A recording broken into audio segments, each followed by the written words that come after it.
के हो जो घटवे चल मेले ते चलिए आले फड़ कुंजियाँ ते छाप। अस्सलाम वालेकुम। तो कैसे हैं आप सब? उम्मीद करते हैं आप सब खैरियत से होंगे। आज जब मैं ड्यूटी से वापस आया तो काके ने मुझे जलील कर दिया कि चलो मेले पर चलें, मेले पर चलें। तो मैंने भी जान छुड़वाने के लिए कह दिया कि चलो मेले पर चलेंगे, मुझे अब तंग मत करो, खाना खाने दो। उसके बाद रात के 11 बज गए पर काका नहीं सोया। उसने कहा मेले पर जाना है तो जाना है। तो मैंने कहा चलो मैं 1000 रुपया अकाउंट से निकलवा कर आता हूँ। जब मैं वापस आया तो अद्धे बाल सो गए थे पर काका फिर भी जाग रहा था। काका नहीं सोया।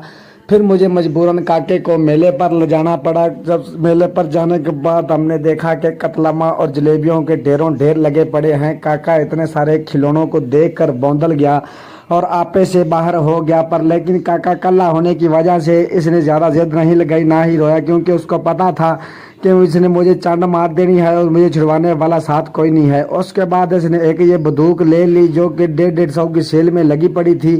वो भी इसने इसलिए ली थी क्योंकि उसमें गोलियां मारने के लिए की चीज़ लगी हुई थी। साथ इसने लड़कियों वाले 2 गजरे ज़बरदस्ती ले लिए जो कि लड़कियां पहनती हैं। ये लड़का होकर इसने 2 गजरे ले लिए। मेले पर बहुत सारे खिलौने थे। मेरा भी बहुत ज़्यादा दिल कर रहा था। मुझे भी वो वाले खिलौने बहुत पसंद थे जो डब्बों में पड़े थे, जिनके अंदर गाड़ियाँ सिलों वाली चार्जर होने वाली पड़ी थी, जिनके दरवाजे खुलते हैं। वो खिलौने मुझे भी बहुत अच्छे लगते हैं, लेकिन फर्श बहुत ज़्यादा गंदा और सरमाया ना होने की वजह से वो हम नहीं ले सकते।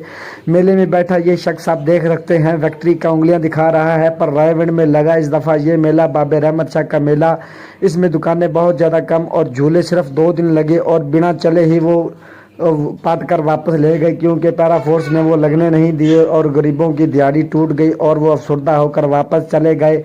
तो मेले में काफ़ी देर घूमने फिरने के बाद मुझे भूख लग गई और काके ने भी कहा मुझे कुछ ना कुछ ले दो। मैंने उसको कतलम्मा ले दिया 50 रुपए का, जो कि उसकी वीडियो हम नहीं बना सके क्योंकि कतलम्मा खाते टाइम मैं भी थोड़ा सा कंफ्यूज हो गया था कि अगर थोड़ी सी भी यहाँ पर बेहतियाती बरती तो काका सारा खा जाएगा।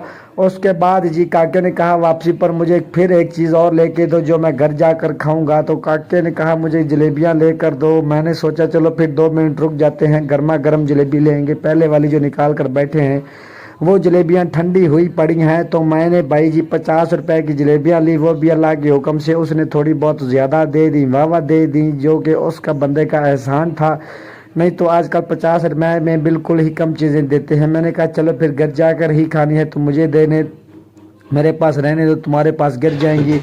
तो उसके बाद जी हम घर गए। साथ रास्ते में ढोल भी बज रहा था, ये ढोल की आवाज़ आप सुन सकते हैं। तो आज की वीडियो में इतना ही। अल्लाह हाफ़िज़।